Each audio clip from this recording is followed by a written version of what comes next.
Today we are again coming with the analysis or explanation of your NCERT book, class 12 and chapter 12, that is consumer protection. Okay, so consumer protection is a very common topic that is often come in the question paper, either in the MCQ or short question answer, or sometimes it gives a 6 mark long question also. So तो सबसे पहले हम इस chapter में what is the main thing थोड़ा scroll down करते हैं। Scroll down आप लोग भी करते रहो मेरे साथ अपना बुक्स में। तो यहाँ पे देखो इंट्रोडक्शन, ठीक है। यहाँ से आपको ये कहानी शुरू होता है कि इस चैप्टर हमारे लिए क्यों इतना इम्पॉर्टेंट है। So it is introduction. It is said a consumer is said to be a king in a free market economy. The earlier approach of जिस अप्रोच का नाम यहाँ पर लिखा है तो उसमें ये मतलब है कि let the buyer be aware. So पहले का ये कॉन्सेप्ट था कि बायर खुद केयरफुल रहे, हम जो सेलर है हम लोगों के ऊपर कोई कुछ नहीं है, तो बायर थोड़ा अपने आप को बचा के चले। Has now been changed. Okay, अब क्या हो गया, let the seller be aware. तो अब क्या बोला है कि अब बायर नहीं, आप सेलर, आप लोग अलर्ट रहो। ठीक है, ये चेंज हो गया है। तो इसमें अब क्या बन गया है, जो कंज्यूमर है वो क्या बन गया है, किंग। किंग बन गया किस में, फ्री इकोनॉमी में। किस में किंग बन गया है, फ्री मार्केट इकोनॉमी में। अब बन गया है कि सेलर थोड़ा अलर्ट रहो। ठीक है, ये क्यों हो रहा है, ये इसलिए हो रहा है कि अब कस्टमर्स को या कंज्यूमर्स को आप इतना आसानी से ट्रीट नहीं कर सकते, या इतना आसानी से आप उसको कुछ भी किसी भी लेवल के नेगेटिव आप उनके साथ नहीं कर सकते। ठीक है, तो जो भी करना है प्रोडक्शन क्वालिटी से लेके सेल्स डिस्ट्रीब्यूशन से लेके आफ्टर सेल सर्विसेज को लेके इंफॉर्मेशंस देने के लेके एडवर्टाइजमेंट करने का समय में गलत मैसेज से एडवर्टाइजमेंट करने के लिए हर एंगल पे आपको लिहाज मेंटेन करना है। अगर ऐसा नहीं करेंगे then you will be at fire, you means the seller will be at fire.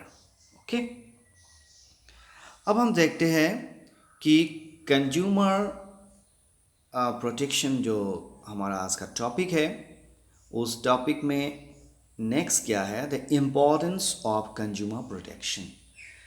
देखो कंज्यूमर प्रोटेक्शन, जो कंज्यूमर को, आपको, आप भी कंज्यूमर है ना, तो आपको क्यों प्रोटेक्शन चाहिए, किससे, ठग से, चीटिंग से, अडल्टरेशन से, ठीक है, हाई प्राइसेस से, कमीशन से, ओवर कमीशन से, ये सबसे आपको मिडलमैन एक्सप्लॉयटेशन से, इन सब से आपको प्रोटेक्शन चाहिए। The consumer protection has a wide agenda, ये एक बड़ा सा मुद्दा है। It not only introduce educating consumer, consumer को सिर्फ शिक्षा देना या उसको जागरूक करना ही उसका काम नहीं है केवल about their rights and responsibility, but also helps in getting their grievance redressed। साथ ही साथ क्या करना है, जो कंज्यूमर्स है उनका जो ग्रीवेंसेस है, ग्रीवेंसेस मतलब आपका जो क्या बोलते हैं, जो आपका कंप्लेंट्स है, हाँ, तो उन कंप्लेंट्स को सुनवाई करवाते हैं और उसके मतलब भुगतान करवाते हैं, कंपेंसेशन देते हैं, रिड्रेसल या न्याय देते हैं। It not only requires a judicial machinery for protecting the interest of consumer, but also requires the consumer to get together and उसके बाद क्या लिखा है, एक कोक का बोतल दिखाया है। Okay, the measles into consumer associations for protection and promotion। तो इसके साथ क्या है, आपको एजुकेशन मिलना, आपको रिड्रेशन मिलना, आपको न्याय मिलना, साथ ही साथ आपको एक यूनाइटेड प्रोटेक्शन का लेयर आपके लिए करना, ये सब कंज्यूमर प्रोटेक्शन के तहत आजकल बनता है। ओके, तो इसका जो इम्पोर्टेंस है हम दो एंगल से डिवाइड कर सकते हैं। जो इम्पोर्टेंस है तो पहला एंगल से देखते हैं कि from the consumers point of view, consumer की नज़रिया से हम देखें तो ये क्यों इम्पोर्टेंट है। ठीक है, the importance of consumer protection from the consumers point of view can be understood from the following points. Number 1, consumer ignorance. Consumer जो होता है उसको कुछ चीज़ का नॉलेज कभी कभी कम हो सकता है। In the light of widespread ignorance of consumer about their rights and reliefs available to them, it became necessary to educate them about the same so as to achieve consumer awareness। मतलब जब एक ग्राहक को generally उसका जो right and जो उसका है, उसका जो न्याय पाने का हक है, उनके बारे में जागरूक नहीं होने की वजह से, उसके ज्ञान ना होने की वजह से कभी वो लोग ठग खा जाते हैं। ठीक है, तो उसके लिए पहले उनको सिखाना पड़ेगा, उसको एजुकेट करना पड़ेगा कि ये आपका अधिकार में आते हैं तो आप उसको अप्लाई कर सकते हो। Number 2, unorganised consumer. Consumer need to be organized in the form of consumer organization which would take care of their interest. Though in India we do have consumer organization which are working in this direction, adequate protection is required to be given to consumer till these organizations become powerful enough to protect and promote the interest of consumer। ठीक है, तो actually क्या है, अकेला आप fight करने से अच्छा है कि आप यूनाइटेड होकर फाइट करें, क्योंकि आप जिसके अगेंस्ट में फाइट करने जा रहे हो वो बड़ा कंपनी हो सकता है, ये बड़ा बिजनेसमैन हो सकता है, तो उसके अगेंस्ट में एक आम इंसान की हैसियत से आप फाइट करने जाना थोड़ा मुश्किल है। आपके पास धन की कमी हो सकते है, आपके पास समय की कमी हो सकते हैं, आपके पास नॉलेज की कमी हो सकते हैं, आप न्याय का सिस्टम्स के बारे में आपको जागरूकता नहीं हो सकता, तो वगैरह वगैरह। तो इसलिए एक group of consumers in a form of organisation होने से बेटर है। हालांकि इसमें यह भी कहा गया है कि इंडिया में फ़िलहाल ऐसा नहीं है कि हमारे पास कोई कंज्यूमर का ऑर्गेनाइजेशन ही नहीं है, ऐसा बात नहीं है हमारे पास कंज्यूमर ऑर्गेनाइजेशन है, फिर भी इसको और बेहतर बनाया जा सकता है। And number 3, widespread exploitation of consumers. Consumers might be exploited by unscrupulous, exploitative, and unfair trade practices like defective and unsafe product, adulteration, false as misleading advertising, hoarding, black marketing, etc. अब क्या होता है कि consumers को हर angle से आपको consumers के साथ गलत हो सकता है। क्या हो सकता है कि ये कर सकता है, एक्सप्लॉइट कर सकता है, शोषण कर सकता है। जैसे कि आपको मतलब आपका मानदंड से नीचे का मतलब जो सही नहीं है ऐसा सामान आपको बेच सकते हैं। आपके साथ प्रैक्टिस जो ट्रेड प्रैक्टिस है वो अनफेयर हो सकता है, आपको मिलावटी सामान दे सकता है, अडल्टरेट, आपको मिसलीडिंग एडवर्टाइज कर सकता है।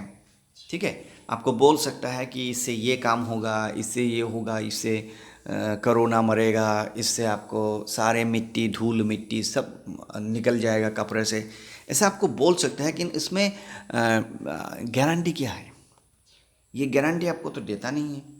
ठीक है, फिर ब्लैक मार्केटिंग हो सकता है, कालाबाजारी में क्या हो सकता है कि आपको टैक्स नहीं लेते हैं तो फिर आपको कैश मेमो देते नहीं हैं, चोरी सामान बेच देते हैं। वो ऑथेंटिक हो भी सकता है, नहीं भी हो सकता है, कोई दूसरे का सामान ही लेके आके आपको बेच दिया।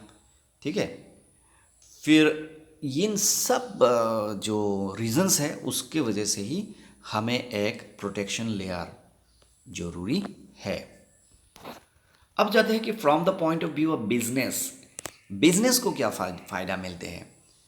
अ बिजनेस मस्ट ऑल्सो ले emphasis on protecting the consumers and adequately satisfy them. This is important because of the following reason. Long-term interest of the business. Enlightened business realize that it is in their long-term interest to satisfy their consumers. Satisfied consumer not only lead to repeat sale but also provide good feedback to prospective customers and us. Help in increasing the customer base of business। कि लंबी चमय की घोड़ा जिसको हम बोलते हैं कि अगर आप कस्टमर्स को सेटिस्फाई कर पाते हो और कस्टमर आपका सामान से संतुष्ट होते हैं तो क्या होगा, कस्टमर आपका सामान दोबारा खरीदेगा, कस्टमर अपने दोस्त को बताएगा, मोहल्ले में बताएगा कि आपके सामान अच्छा है, आपके दुकान से सामान अच्छा होता है। तो इस तरह से आपका जो बिज़नेस है वो बढ़ावा मिलेगा, ये आप जानते हैं। और इसीलिए इसके लिए क्या चाहिए, आप भी सुरक्षा का जो नियम है वो पालन करें। हालांकि ये कानून से बना गया नियम है, तो आप बोल सकते हैं कि हमें कानून के तहत जो भी सुरक्षा नियम मानने के लिए बोला गया है वो हमें हर तरह से 100% फॉलो किया है। तो ये भी आपके लिए एक स्टैंडर्ड बनता है कि आप कितना सही है as a businessman, as a product, ये प्रोडक्ट कितना स्टैंडर्ड है, उसके लिए भी एक आपको एक मेजरिंग मिलता है। ठीक है, तो ये नंबर 1 हो गया। अब नंबर 2 है business use societies resources. Business organization use resources which belong to the society. Thus, they have the responsibility to supply such product and render such services which are in public interest and would not impair public confidence in them. क्या है, आप समाज का उपयोग करता है। कैसे समाज का उपयोग करता है, जैसे एक रेलवे ट्रैक बिठाना है, सपोज मान लो एक रेलवे ट्रैक बिठाना है, तो ये तो बिजनेस है ना। रेलवे ट्रैक बिठाना एक बिजनेस के तहत आता है ना, रेल तो फ्री में आपको नहीं ले जाते ना, ट्रैक बिठाना है। फिर भी आप लोगों का ज़मीन लिया जा सकता है, ठीक है। तो ये सोसाइटी का ही रिसोर्सेस यूज़ हो रहा है ना, ठीक है। रोड यूज़ कर रहा है, जहाँ पे आप जाते हैं वहीं पे आपका जो बिजनेस का ट्रैक्स है, ट्रॉलीज है, वो भी जाते हैं। तो इलेक्ट्रिसिटी यूज़ करते हैं, हमारा घर में इलेक्ट्रिसिटी थोड़ा थोड़ा कट हो जाता है, लेकिन कंपनी में इलेक्ट्रिसिटी हम भरपूर सप्लाई देते हैं। तो इस तरह से हम जो समाज का संसाधन का यूज़ करते हैं, तो उसके बदले में हम समाज के प्रति वफादार होना ही चाहिए। ये भी एक उसके तरफ से बोले जाने वाले तर्क है, ठीक है। Then social responsibility. A business has social responsibility towards various interest group, okay. Organization make money by selling goods and providing services to the consumers. Thus consumer form an important group among them. क्योंकि business क्या करते हैं, consumers को साथ में लेते हुए चलते हैं ना। तो कंज्यूमर्स उनके लिए सबसे इंपॉर्टेंट सोशल पार्ट हो गया कि नहीं हो गया? बिल्कुल हो गया, ठीक है। और फोर्थ में क्या आ गया था, मॉरल जस्टिफिकेशन, नैतिकता।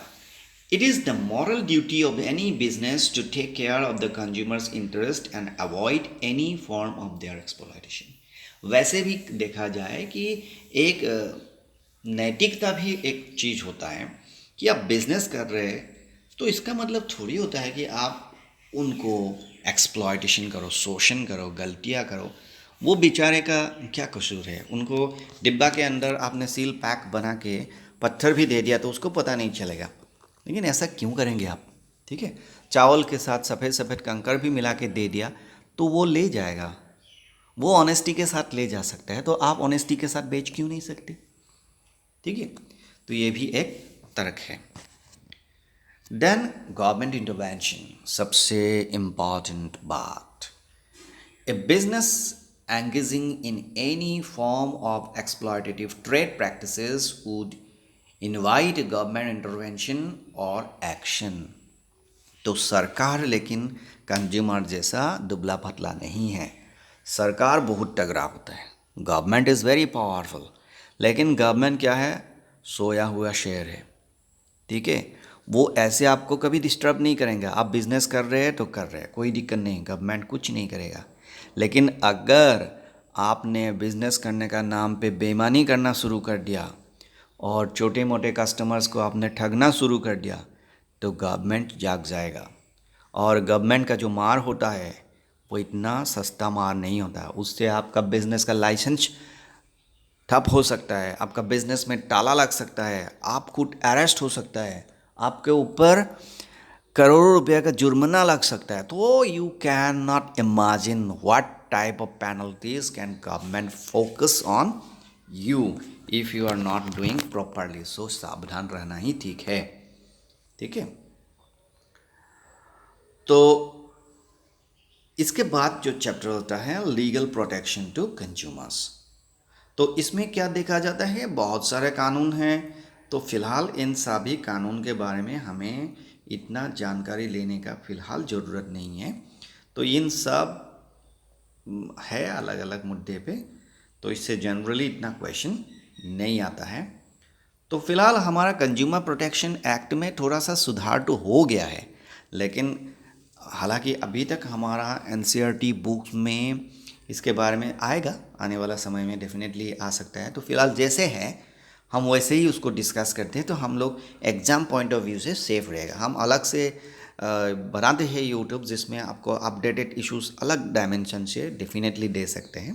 लेकिन फ़िलहाल हमारा लिमिटेशन है, हम क्लास 12 का सिलेबस में एनसीईआरटी बुक ने जो फ़िलहाल प्रिंटेड करके दिया है, हम उसी को थोड़ा समझाने का कोशिश कर रहे हैं उन बच्चों के लिए जो डायरेक्टली बुक्स पढ़ के इस मैटर्स को समझ तो पाते हैं, फिर भी थोड़ा सा कॉन्फिडेंस गेन नहीं कर पाते। तो उनके लिए हम ये वीडियो उन्हीं को ये है कि हाँ, मैंने बिटवीन द लाइन मैंने बुक में जो समझा है वही सही है, क्योंकि सर ने भी वैसा ही बोल दिया है।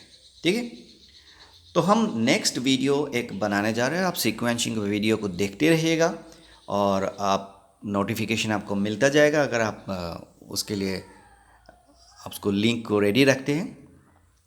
तो नेक्स्ट जो वीडियो आएगा उसमें हम ये कहेंगे कि कंज्यूमर्स प्रोटेक्शन का जो राइट्स है उसके बारे में हम डिस्कस करेंगे। फिलहाल आज के लिए इतना ही। Thank you very much for giving your time.